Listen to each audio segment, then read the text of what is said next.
Raise your hand if you've ever started a cut and watched your lifts fall apart in the first week. Yeah, same. But here's the truth.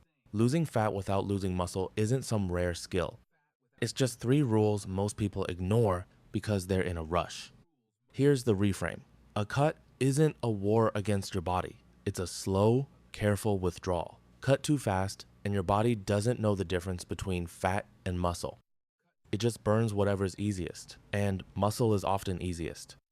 Most people don't need a bigger deficit. They need a smaller, smarter one. Researchers say cutting too aggressively can cost you up to twice as much muscle as a slow, controlled deficit. Twice as much.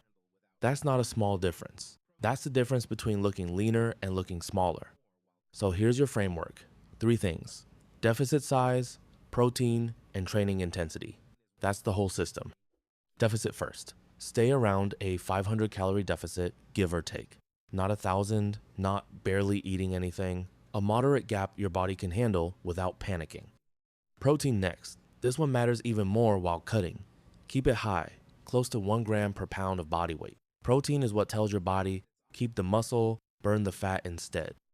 And training intensity. Don't drop your weights just because you're eating less. Keep lifting heavy. That signal tells your body the muscle is still needed. Drop the intensity, and your body assumes it's optional. Once you see the pattern, the confusion disappears. You don't need cardio for 3 hours a day. You don't need to fear carbs.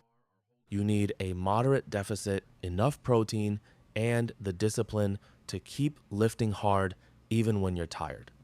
Track your strength every week. If your numbers on the bar are holding steady, you're cutting correctly. If they're crashing week after week, your deficit is too aggressive. Plain and simple. Forget the extreme diet that promises fast results in 10 days. Forget the influencer doing 2-a-day cardio sessions calling it dedication. That's not the requirement. The requirement is patience, protein, and protecting the muscle you already built. So next time you're tempted to cut calories harder because the scale isn't moving fast enough, don't ask, how do I lose weight faster? Ask the better question. Am I still lifting heavy, and am I still eating enough protein? That's your filter. Trust it. Because you didn't need to starve yourself to get lean. You needed a steady deficit, enough protein to hold on to what you built, and the patience to let fat loss happen slowly instead of all at once. That's the whole secret, and it was never really a secret. You showed up. You kept lifting heavy even while eating less. You didn't panic when the scale moved slowly. You protected the muscle instead of sacrificing it for a faster number. That's the difference between people who cut and shrink and people who cut and reveal what they built. You actually protected it.